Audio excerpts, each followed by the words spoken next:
মৌমাছি মৌমাছি কোথা যাও নাচি নাচি, দাঁড়াও না একবার ভাই।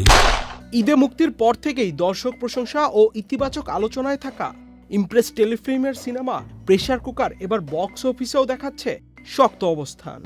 মুক্তির 25 দিন পার করলেও মাল্টিপ্লেক্সে বেশ ভালো অবস্থানে সিনেমাটি।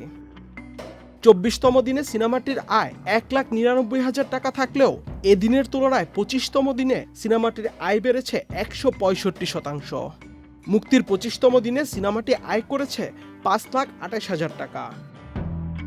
রাজধানীর বিভিন্ন মাল্টিপ্লেক্সে সিনেমাটির বেশ কয়েকটি শো প্রদর্শিত হচ্ছে। এর মধ্যে স্টার সিনেপ্লেক্সে 7টি ও লায়ন্স সিনেমায় 1টি। এর মধ্যে 25তম দিনের 3টি শোই ছিল হাউসফুল। শো সংখ্যা কিছুটা কমলেও আয় বেড়েছে, যা নির্মাতাদের জন্য ইতিবাচক ইঙ্গিত বলেই মনে করা হচ্ছে। সব মিলিয়ে 25 দিন শেষে প্রেসার কুকারের মাল্টিপ্লেক্সের গ্রস দাঁড়িয়েছে 1,50,00,000 টাকা। শুধুমাত্র মাল্টিপ্লেক্স থেকে মুক্তি পাওয়া একটি সিনেমার জন্য এই আয়কে ইতিবাচক হিসেবেই দেখছেন সংশ্লিষ্টরা। আলোর পথে নতুন দিশা। প্রসঙ্গত, মুক্তির পর থেকেই প্রেসার কুকার নিয়ে ইতিবাচক প্রতিক্রিয়া দেখিয়ে আসছে সাধারণ দর্শক থেকে শুরু করে সংস্কৃতি অঙ্গনের অনেকেই। নির্মাণ শৈলী, নারীকেন্দ্রিক গল্প এবং অভিনয়ের জন্য ছবিটি আলাদা করে প্রশংসা পাচ্ছে।